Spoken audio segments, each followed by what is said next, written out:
우리가 사는 세상은 참 무서운 속도로 변하고 있습니다.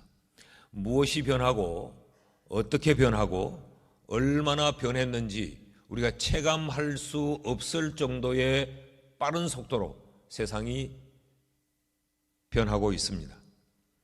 우리가 일반적으로 사회라고 하면 우리가 말하는 이 사회는 대면적 관계의 집단성을 의미합니다. 사람과 사람이 부대끼면서 어울리는 이런 집단의 의미로 우리는 사회라고 표현을 합니다. 그런데 우리가 지금 우리도 모르는 사이에 이 현대의 사회는 비대면적 관계의 집단으로 바뀌어버리고 말았습니다. 지난 10년 동안 전자통신을 통해서 물건을 구입하고 결제한 것과 금년 한 해 동안 물건을 결제한 그 수량이 동일하답니다. 그만큼 이제 이 비대면적 사회가 되어가고 있다라는 것이죠. 이제는 주부가 장을 봐서 음식을 만드는 그런 사회가 아니고 모든 것이 만들어져 있는 이 밀키트를 배달받아서 집에서 가족들과 함께 먹는 이런 시대가 우리도 모르는 사이에 성큼 우리 옆에 와 있습니다. 가족의 개념도 마찬가지입니다. 우리는 가족하면 한 집에서 이 소통과 관계를 형성하는 그 의미로 우리는 가족이라는 의미를 썼습니다. 그런데 오늘날은 1인 가구의 가족이 가속화되고 있습니다. 서울의 46%가 지금 1인 가구가 자리하고 있다라고 통계가 밝히고 있어요. 우리가 지금까지 통념적으로 생각해오던 이 가족의 개념도 또 이 가구의 개념도 이제는 달라지고 있는 것이죠. 교회도 그렇습니다. 성도의 교제가 교회의 아주 본질적인 핵심 요소 가운데 하나인데 이 성도의 교제는 공동체 속에서 함께 떡을 떼며 어울리는 것을 성도의 교제라고 말합니다. 성경은 그런 성도의 교제를 말하는데 오늘 현재는 이런 것이 오히려 성가시고 불편하고 우리를 굉장히 좀 부담스럽게 만드는 것으로 변화되고 말았습니다. 함께 모이자. 우리 교회가 지금 성찬 예식을 하지 못한 지가 2년이나 되었어요. 교회에서 성찬을 하는 것 자체가 우리 모두를 지금 부담스럽게 만들고 있습니다. 함께 모여 구역 예배를 드리고 이 교역자들이 신방을 하고 신방을 받는 이 자체가 우리에게 굉장히 어려운 형편이 되어버리고 만 것이지요. 우리가 느끼지 못하는 사이에 세상은 이렇게 점점 변화되고 있습니다. 그러나 아무리 세상이 변해도 변할 수 없는 것들이 있습니다. 변하지 말아야 하는 것들이 있죠. 그것은 하나님이 제정해 주신 것, 하나님에 의해서 설정된 정체성은 결코 변할 수 없습니다. 이건 변해서도 안 되는 것이죠. 하나님이 설정해 놓은 것들, 그것이 변해버리면 그것은 곧 멸망입니다. 예를 들면 이런 것입니다. 자연계의 정체성이 있습니다. 여러분, 하늘은 하늘이고 땅은 땅입니다. 해는 해고 달은 달이고 별은 별입니다. 이것들은 변할 수가 없는 거예요. 온 삼라만상이 정신없이 변화된다고 할지라도 하나님이 자연계의 정체성을 설정해 둔 것들은 결코 변할 수가 없습니다. 뿐만 아니라 이 인간의 성적인 정체성을 하나님이 설정해 두었는데 남자는 남자요 여자는 여자입니다. 이것은 세상이 아무리 바뀐다고 해도 남자가 여자가 될 수 없고 여자가 남자가 될 수 없으며 남자와 여자 외에 또 제3의 성들이 존재할 수가 없습니다. 이렇게 되면 이것이 세상의 마지막이요, 그것은 인간 세계가 무너질 수밖에 없는 그 멸망의 단계에 이르게 되는 겁니다. 그런가 하면 이 그리스도인과 교회의 정체성도 하나님이 이미 설정해 두셨어요. 교회와 그리스도인은 하늘에 속한 것이다. 땅에 살고 있지만 땅에 속한 것이 아니고 하늘에 속한 것이다 라고 하나님이 정해 놓으셨습니다. 이건 아무리 세상이 변하고 사람들이 바꾸고 흔들려고 해도 결코 흔들릴 수가 없는 것이죠. 변화된 세상은 이 하나님이 세팅을 해둔 것, 하나님이 설정해두고 하나님이 그 설정한 것들의 정체성을 정립해 둔 것마저도 바꾸려고 도전하고 있습니다. 이것이 바로 지금 세상이 이 마지막 때에 이르렀다라는 걸 우리에게 보여주는 겁니다. 마태복음 16장 18절 말씀을 보면 내가 네게 이르는데 너는 베드로라 내가 이 반석 위에 내 교회를 세우리니 음부의 권세가 이기지 못하리라. 이것은 교회가 영원할 것이다라는 교회의 영원성을 말하기도 하지만 동시에 교회는 어떤 세력에 의해서도 음부의 권세에 의해서도 교회는 흔들릴 수가 없고 교회는 변할 수가 없고 교회는 바뀔 수가 없다라고 하는 것의 천명입니다. 뿐만 아니라 이 그리스도인의 신분의 정체성도 하나님이 딱 설정을 해 두었어요. 마태복음 28장 18절에서 20절 말씀 우리가 잘 아는 말씀이지요. 예수께서 나와 말씀하여 이르시되 하늘과 땅의 모든 권세를 내게 주셨으니 그러므로 너희는 가서 모든 민족을 제자로 삼아 아버지와 아들과 성령의 이름으로 세례를 베풀고 내가 너희에게 분부한 모든 것을 가르쳐 지키게 하라. 볼지어다 내가 세상 끝날까지 너희와 항상 함께 있으리라 하리라. 너희와 세상 끝날까지 내가 항상 함께 있겠다고 하는 것은 우리의 안녕과 복지에 관한 그런 보장의 말씀이기도 하지만 그리스도인이라고 하는 이 정체성은 흔들릴 수가 없고 이것은 어떤 일로 인하여서도 바뀔 수가 없다라는 것이죠. 하나님이 영원히 함께 하시는 존재가 바로 그리스도인이요 바로 교회다라고 천명을 하고 있습니다. 20절 말씀을 보면 바울이 이렇게 말해요. 우리의 시민권은 하늘에 있는지라 거기로부터 구원하는 자 곧 예수 그리스도를 기다리노니 그랬어요. 우리의 소속이 어디냐? 우리의 소속은 우리가 여기 살고 있지만 여기가 아닌 저기 하늘이라고 이야기합니다. 정신없는 세상 속에서 우리도 정신없이 휩섞여 이 일주일을 살고 한 달을 살고 1년을 살다 보면 우리의 소속이 어딘지 우리가 이것이 희미해질 때가 참 많아요. 그래서 땅에 속한 자처럼 땅의 것을 생각하고 땅에 파묻혀서 땅의 것들만 붙들고 몸부림칠 때가 참 많아요.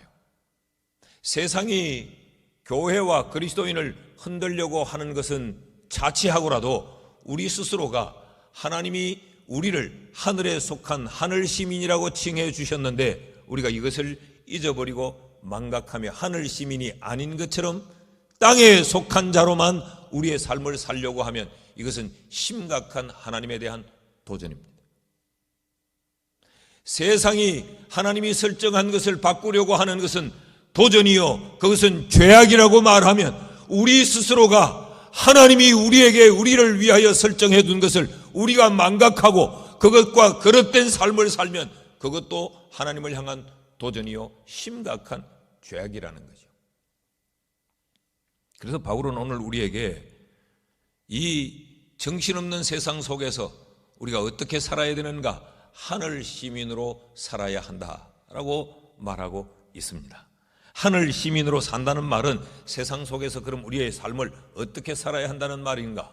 이 세상을 살 때 우리가 어떤 원리를 가지고 살아야 하늘 시민으로 살 수 있는 것일까? 오늘 그 말씀을 바울이 우리에게 가르쳐요. 그 첫째로 우리가 이 땅에서 하늘 시민으로 살려면 하늘 시민으로 사는 그 삶의 원리가 뭐냐? 과거 지향적인 삶을 사는 것이 아니고 미래 지향적인 삶을 사는 것이다 라고 가르쳐요.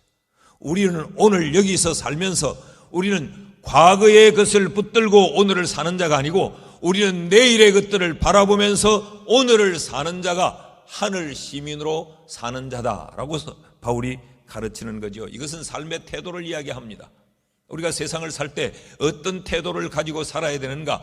세상 사람들과는 다른 삶의 태도를 가지고 살아야 되는데 세상 사람들과 다른 삶의 태도를 가지고 사는 것이 바로 과거가 아닌 미래를 향한 삶을 사는 것이다 라고 바울이 말을 해요. 여러분 내일에 대한 희망이 사라지면 사람들은 지나온 과거를 추억하게 되어 있습니다. 한 개인의 인생을 봐도 젊은이들이 살아갈 날이 많을 나이에는 그들은 과거를 돌아보지 않아요. 그들은 미래를 바라보고 미래지향적인 삶을 추구합니다. 그러나 인생을 많이 살아서 우리가 통념적으로 그리고 우리가 상식적으로 내가 살아온 날보다 살아갈 날이 적다, 내 인생의 이제 마지막 부분을 달리고 있다라고 생각이 되어지면 자꾸 지난 과거를 돌아보면서 과거지향적인 삶을 추구하게 돼요. 그리스도인의 삶은 그럴 수 없다라고 말합니다. 13절 말씀을 보면 형제들아 나는 아직 내가 잡은 줄로 여기지 아니하고 오직 한 일, 즉 뒤에 있는 것은 잊어버리고 앞에 있는 것을 잡으려고 나는 달려간다라고 말했어요. 여러분 누차 이야기했지만 지금 바울은 그 생애의 마지막 종반부를 살고 있습니다. 그는 어쩌면 이 로마의 감옥에서 그의 인생이 이제 마침표를 찍어야 할지 모르는 그런 시점에 있습니다. 나이는 들었고 몸은 병들고 지금 신체는 구류되어 있고 그럼에도 불구하고 바울이 뭐라고 이야기를 하느냐, 빌립보 교회 성도들에게 너희는 하늘 시민처럼 살아야 되는데 너희들은 내가 산 것처럼 살기를 원한다. 나는 지금 이 순간도 나는 잡은 줄로 여기지 않는다. 지금까지 내가 한 일은 다 잊어버리고 앞에 것을 잡으려고 나는 지금도 다름질하고 있다라고 바울이 말해요. 여러분 성경을 펼쳐놓고 보면 성경에는 바울의 수많은 지난 경험들이 기록되어 있습니다. 바울의 그 경험들은 한두 가지가 아니죠. 바울의 회심 사건이 성경에 얼마나 장황하게 기록이 되어져 있습니까? 사도행전으로부터 그리고 바울 서신에 곳곳에 바울의 그 회심한 이야기, 그 이야기가 기록되어져 있습니다.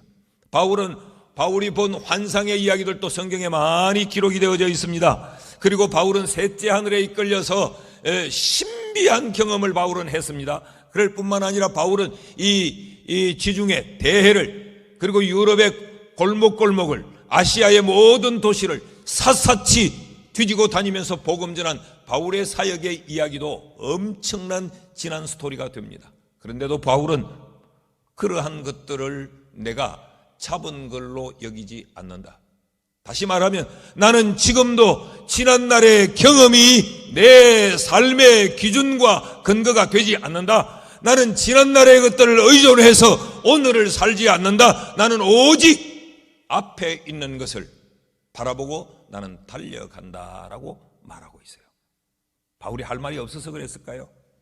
4절 말씀을 보면 나도 육체를 신뢰할 만하며 만일 누구든지 다른 이가 육체를 신뢰할 것이 있는 줄로 생각하면 나는 더욱 그러하니라.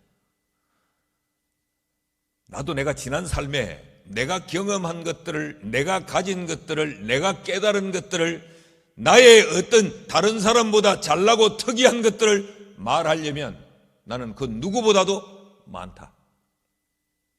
이게 바울의 이야기는 이런 이야기죠. 내가 세상 지식으로 한들 누구에게 지겠느냐? 내가 영적인 체험들을 이야기하면 내가 누구에게 지겠느냐? 내가 가문과 혈통으로 따진다면 내가 누구에게 빠지겠느냐? 그럴지라도 나는 지난날의 그런 것들을 나는 의지하지 않는다. 그것들을 추억하지도 않는다. 나의 소속이 하늘에 있기에, 나의 신분이 하늘 시민이기에 나는 하나님이 내게 허락한 것들을 향하여서 난 그것만 보고 달려간다. 이게 바울이에요. 14절 말씀을 보십시오. 표대를 향하여 그리스도 예수 안에서 하나님이 위에서 부르신 부름의 상을 위하여 달려가노라. 이게 바울의 삶이었어요. 오히려 바울은 이렇게 이야기합니다. 고린도후서 12장 5절 말씀을 보면 내가 이런 사람들을 위하여 자랑하겠으나 나를 위하여 약한 것들을 외에 자랑하지 아니하겠노라. 내가 자랑하려면 교만하고 거들먹거리는 사람들에게 내가 자랑 보따리를 풀어놓아서 그들의 코를 납작하게 하려면 나도 엄청나게 있지만 난 그런 것들을 자랑하지 않는다. 나는 오히려 오늘 나의 약함을 자랑할 뿐이다. 나의 부족함, 나의 못이룸, 나의 못다함, 아직까지 덜 성장함, 이런 것들밖에 나는 자랑할 것이 없다. 나는 더 성장하기 위해, 더 성취하기 위해, 하나님이 주신 그것들을 온전히 다 붙들기 위해 나는 다름질하는 것 외에는 없다 라고 바울이 고백하고 있는 거죠. 왜 그렇습니까? 바울의 그의 신분이 하늘에 있기 때문에. 그래서 그는 부름의 상을 바라보기 때문에 그는 오직 미래를 향하여서 다름질하는 것이 그의 삶이다라고 소개하고 있습니다. 오늘날도 과거의 경험에 의존하여 살려는 사람들이 참 많습니다. 이런 사람들은 미래를 잃어버린 사람들이에요. 신앙인들 가운데도, 그리스도인들도 이런 것 때문에 굉장히 혼란에 빠집니다. 지난날의 경험들을 가지고 오늘을 살려고 하면 굉장히 혼란스러워요.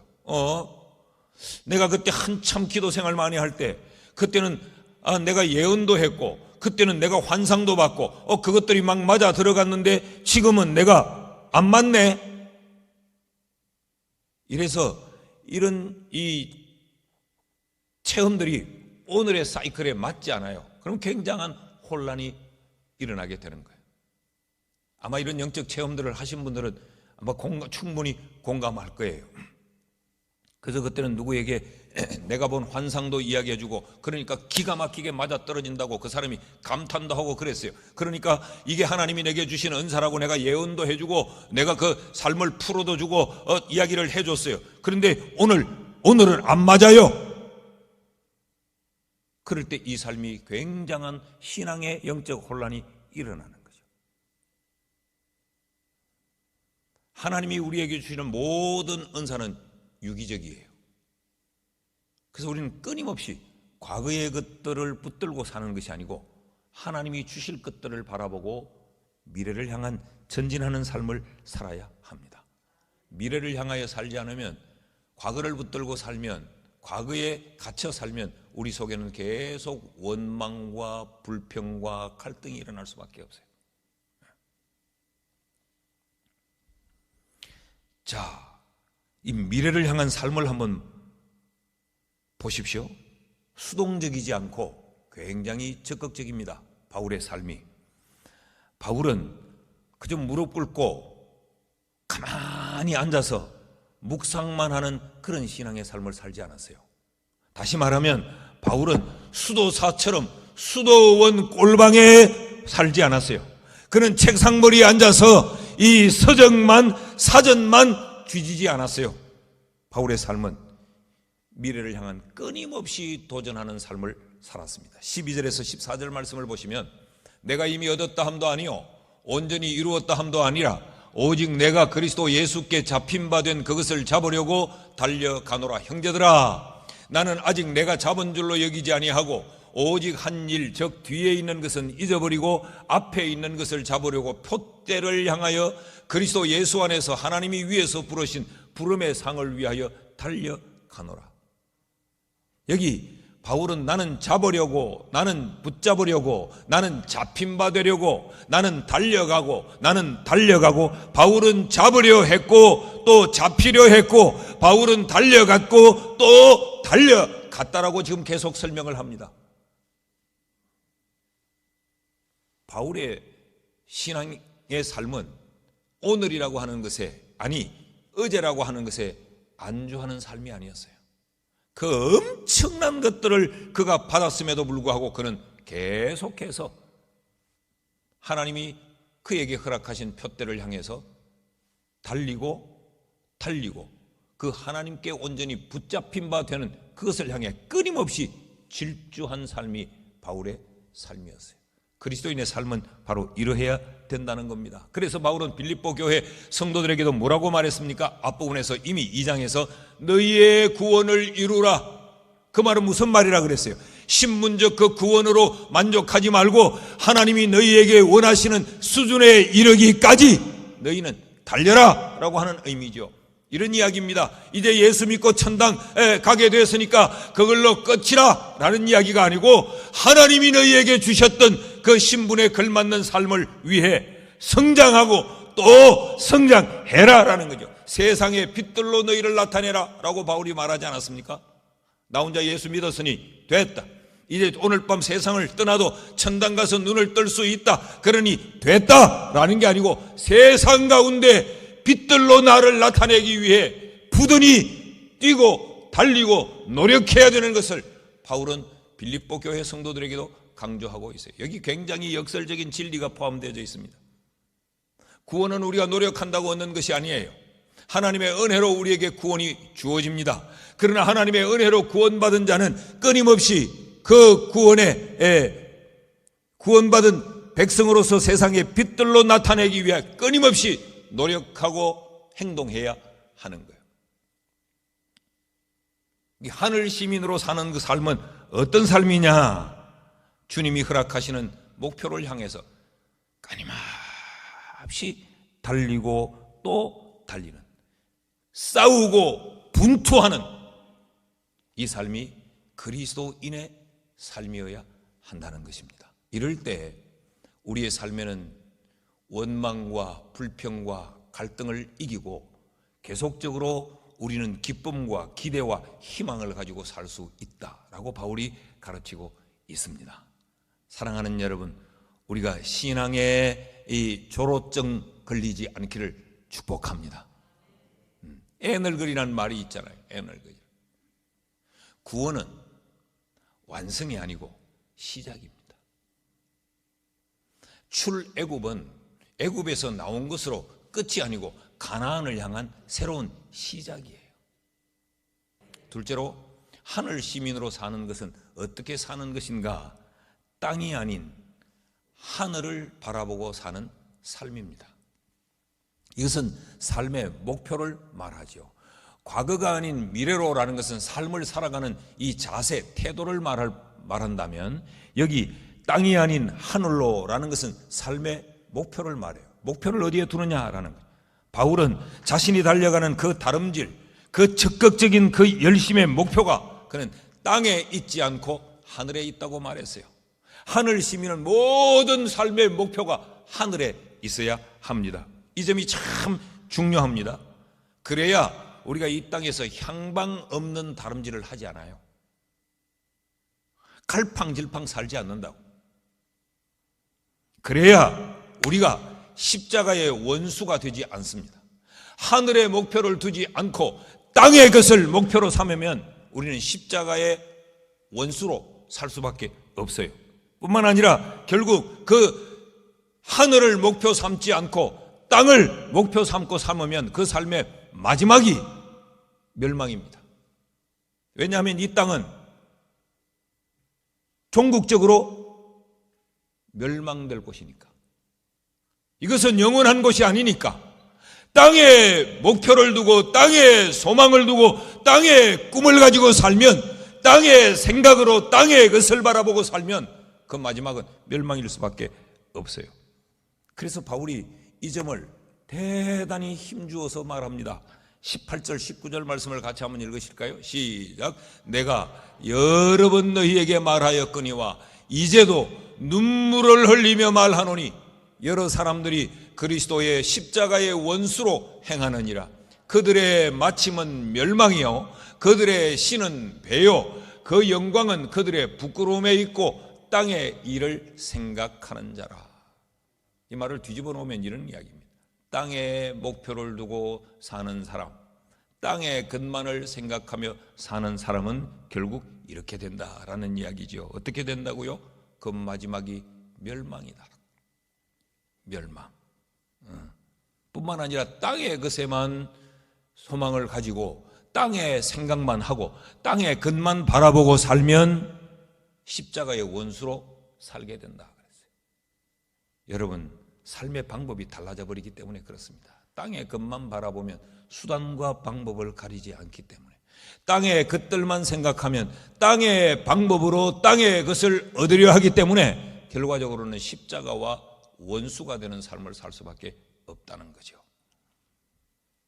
로마서 16장 18절은 이런 삶에 대하여서 이렇게 말합니다. 이 같은 자들은 우리 주 그리스도를 섬기지 아니하고 다만 자기들의 배만 섬기나니 교활한 말과 아첨하는 말로 순진한 자들의 마음을 미혹하느니라.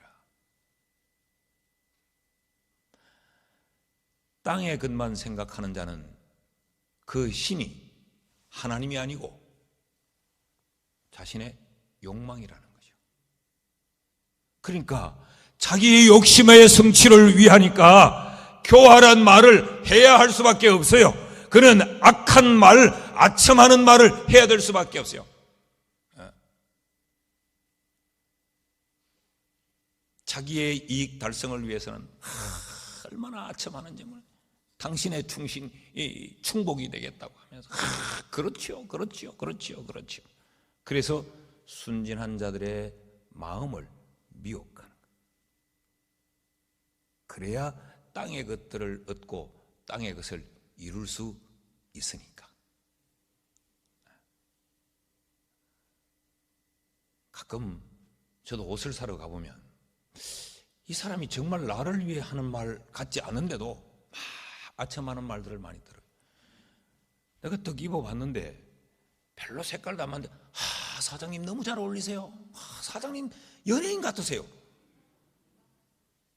그래서 이건 좀 안 맞는 것 같아 하고 다른 색깔을 탁 입으면 맞아요 사장님. 안목이 높으시네. 아까 그거는 솔직히 좀 안 맞았어요. 이게 정말 딱이에요. 딱. 그럼 나는 이제 장난기가 좀 많아가 이것도 아닌 것 같아. 전혀 내가 원하지 않는 엉뚱한 걸 내가 한번 입어봐요. 입고는 내가 거울 앞에서 야 이게 딱 나한테 맞다. 사장님 그게 돈이 5,000원 더 비싼데 진짜 사장님 눈이 높으시네. 얼마나 교활하고 아첨하는 말을 잘하는지. 그래서 순진한 내 마음을 미혹하는 거예요. 땅의 것을 생각하고 땅의 것을 얻으려면 삶의 방법이 이럴 수밖에 없는 거예요. 성경은 우리에게 선한 데는 지혜롭고 악한 데는 미련하라고 했는데 땅의 것을 바라보고 살면 선한 데는 미련하고 악한 데는 참 지혜로워질 수밖에 없습니다. 이렇게 살면 기쁨의 삶은 사라지는 거죠. 여러분 우리가 막 악한 방법으로 아주 교활하게 내 목적을 성취했다 할지라도 우린 두고두고 그것이 기쁘진 않아요.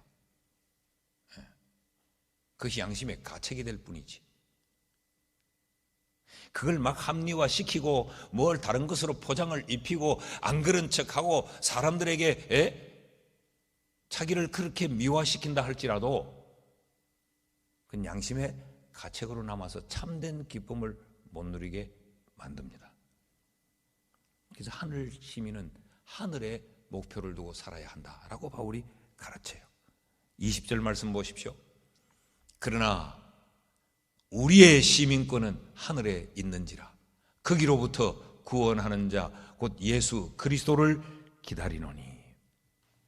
우리의 시민권은 하늘에 있다. 그렇다면 우리는 하늘을 목표 삼고 살아야 되지 땅의 것을 목표 삼고 살아서는 안 된다는 말이지요. 요한복음 17장 16절에 주님이 뭐라고 말씀하셨어요? 내가 세상에 속하지 아니함같이 그들도 세상에 속하지 아니하여 사옵나이다. 주님이 지금 이제 성천하시면서 이 땅에 있는 제자들 그리스도인들을 위하여 기도할 때 하신 말이에요. 내가 이 세상에 속하지 않았기에 내가 하늘로 가는 것처럼 하나님이여 여기 있는 이 제자들도 이 그리스도인들도 땅에 속하지 않고 하늘에 속했습니다라고 말했어요. 하늘에 우리가 속했기 때문에 우리의 소속이 하늘이니까 하늘 시민으로 사는 삶은 하늘을 목표 삼고 살아야 하는 것입니다. 여러분 우리의 소속이 하늘일 뿐만 아니라 우리의 본향이 하늘이에요. 요한복음 14장 1절에서 3절 잘하는 말씀 한번 읽어볼까요? 시작. 너희는 마음에 근심하지 말라. 하나님을 믿으니 또 나를 믿으라. 내 아버지 집에 거할 곳이 많도다. 그렇지 않으면 너희에게 일렀으리라. 내가 너희를 위하여 거처를 예비하러 가노니 가서 너희를 위하여 거처를 예비하면 내가 다시 와서 너희를 내게로 영접하여 나 있는 곳에 너희도 있게 하리라. 결국 우리가 돌아가야 될 우리의 본향은 여기가 아니라 저기 하늘이에요. 그렇다면 우리의 삶의 목표는 하늘이어야 됩니다. 여러분, 우리가 지난 한 주간을 우리의 삶의 목표를 어디에 두고 살았습니까? 오직 땅의 것만 우리의 삶의 목표로 두고 살지 않았어요? 하늘을 한 번도 쳐다보지도 못했고 하늘은 한 번도 생각에 담아보지 못했고, 그러니까 온통 땅의 생각으로 땅의 것만 바라보니까 우리의 살아가는 삶의 방법이, 삶의 양식이 전부 땅의 것을 위한 방법이었고 땅의 것을 위한 양식이었어요. 우리의 계산기가 하늘의 이 수식을 따라서 계산기를 두드립니까? 아니면 땅의 이 수식으로 우리의 계산기를 두드립니까? 땅의 수식을 따라 계산기를 두드리면 11조 생활 못합니다. 땅의 수식을 따라 계산기를 두드리면 주를 위하여서 우리의 물질을 내놓을 수가 없습니다. 손해니까, 내 재산이 줄어드니까. 우리가 땅의 것을 바라보고 땅의 이 수칙을 따라 계산기를 두드리면 우리는 주를 위하여 헌신할 수가 없어요. 나를 위하여 살기도 하루 24시간이 부족한데 주의를 성수할 수 없습니다. 땅의 것만 바라보면. 예수를 믿으니까 예배는 안 드릴 수 없고 그냥 후딱 1시간 빨리 예배는 해치우고 주의 날마저도 내 배를 채우기 위해 투자해야지. 이 삶의 방식이 그렇게 될 수밖에 없는 거죠. 요한복음 18장 36절에 주님 빌라도 앞에서 이렇게 말씀을 하셨어요. 예수께서 대답하시되 내 나라는 이 세상에 속한 것이 아니니라. 만일 내 나라가 이 세상에 속한 것이더라면 내 종들이 싸워 나로 유대인들에게 넘겨지지 않게 하였으리라. 이제 내 나라는 여기에 속한 것이 아니니라. 무슨 이야기입니까?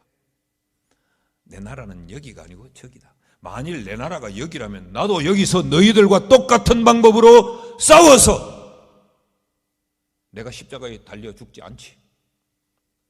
나를 죽이려는 자들을 내가 죽이지. 그 이야기예요.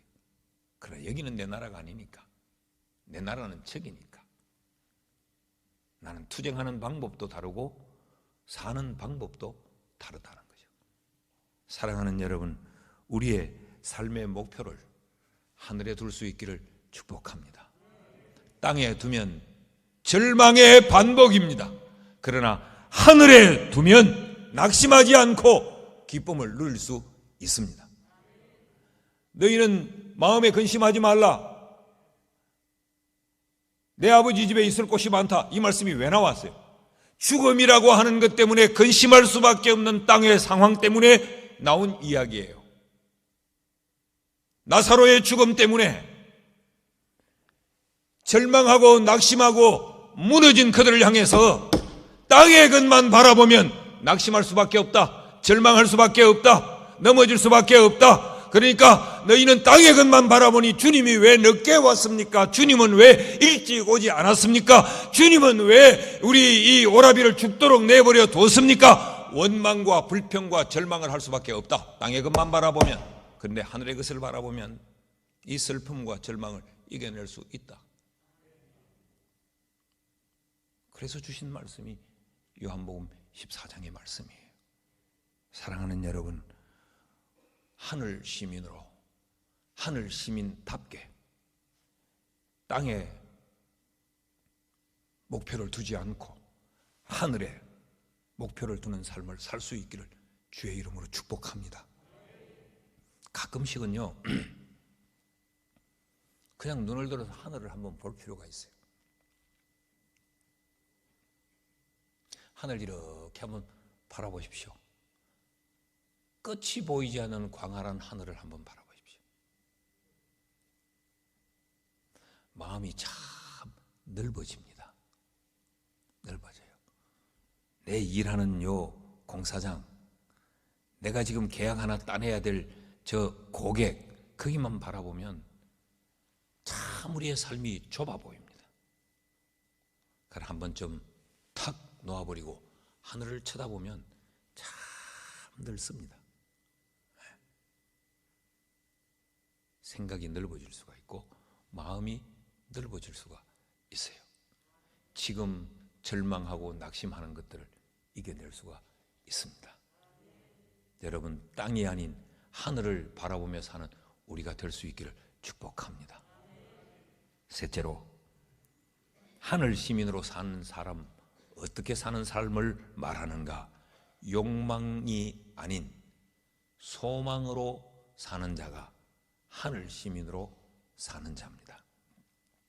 이 말은 삶의 기대를 어디에 두느냐라는 거예요. 삶의 기대를.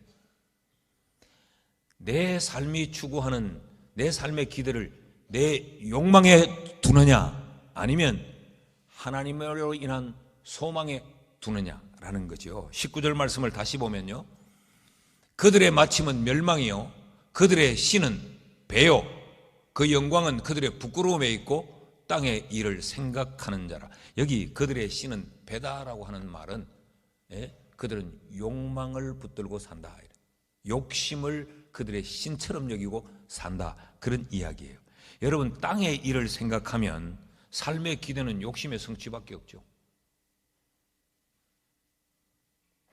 땅의 것을 생각하니까 이 내 욕심을 한번 이루기 위해서 내 죽기 전까지 내 재산은 이만큼 어떻게 한번 늘려보고 뭘 한번 어떻게 해보고 이렇게 이 고지에 한번 이르러보고 이 땅의 것만 우리가 목표로 삼는, 그러니까 욕심의 삶에 종속되어 사는 것, 이게 땅의 사람들의 삶이라는 거죠. 그건 나무랄 수 없어요.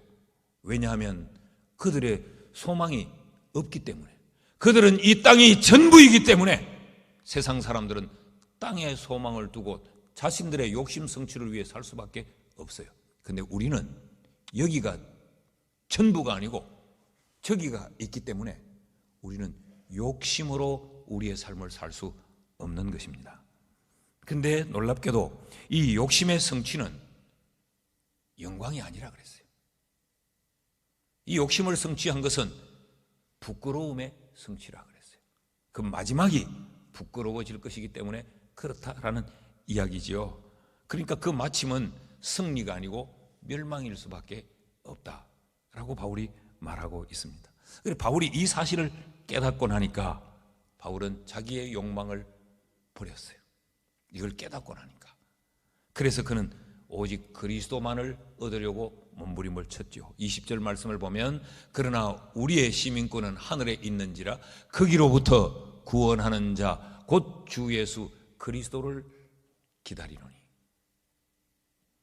바울이 땅의 것의 마지막은 멸망이다, 땅에서의 영광은 진짜 영광이 아니라 그건 부끄러움이다, 이 사실을 깨닫고 나니까 그는 오직 하늘로부터 오시는 주 예수 그리스도를 기다리는 이 기다림으로, 다시 말하면 이는 하늘에 소망을 두는 삶으로 그의 삶이 바뀌어진 겁니다. 바울은 어디에 소망을 두었느냐? 다시 오실 예수 그리스도 재림에 소망을 두었고, 오셔서 그분이 땅의 모든 것을 다스리고 정복할 것에 대하여 소망을 두었고, 그는 종국적으로 우리를 영화롭게 낮은 몸을 영광스러운 몸으로 바꾸실 것을 그는 소망했다는 거죠. 그게 소망에 붙들려 산 삶이지 욕심에 붙들려 산 삶이 바울의 삶이 아니더라라는 이야기입니다. 여기 21절 말씀을 제가 한번 읽습니다. 그는 만물을 자기에게 복종하실 수 있는 자의 역사로 우리의 낮은 몸을 자기 영광의 몸의 형체와 같이 변하게 하실 것이다. 이게 바울의 소망이었어요. 바울은 자기의 욕망을 삶의 근간으로 하지 않고 우리의 이 허물진 것을 영화롭게 예수 그리스도처럼 바꾸실 그 영화를, 이 글로리피케이션, 이 인생의 마지막 최종의 단계, 그 영화를 소망으로 삼았어요. 그리고 오늘 이 세상에 살지만 주님이 오셔서 이 세상의 정복자가 되실 그 승리를 늘 소망했고, 주님이 다시 오실 재림, 하늘로부터 오시는 주 예수 그리스도를 기다리노니 주의 재림을 늘 소망하는 이 삶을 바울은 자신의 삶으로 삼고 살았다는 거죠. 이것이 하늘 시민으로 사는 삶입니다. 그러니까 오늘이라고 하는 이 문제와 더불어서 우리는 계속 고민하고 갈등하고 고통의 몸부림으로만 우리의 매일매일의 삶을 이어가는 것이죠. 주의 재림을 소망 삼고 기다리면 오늘의 힘듦과 오늘의 고통을 견디고 이겨낼 수 있습니다. 고통 중에도 우리는 기쁨의 삶을 살 수 있다는 것이죠. 그래서 욕망이 아닌 소망의 삶을 살아야 하늘 시민이다 라고 바울이 가르치고 있습니다. 오늘 이 말씀 앞에 우리의 삶을 다시 한번 돌아보고 다시 점검해서 하늘 시민답게 살아가는 우리 모두가 되기를 주의 이름으로 축원합니다.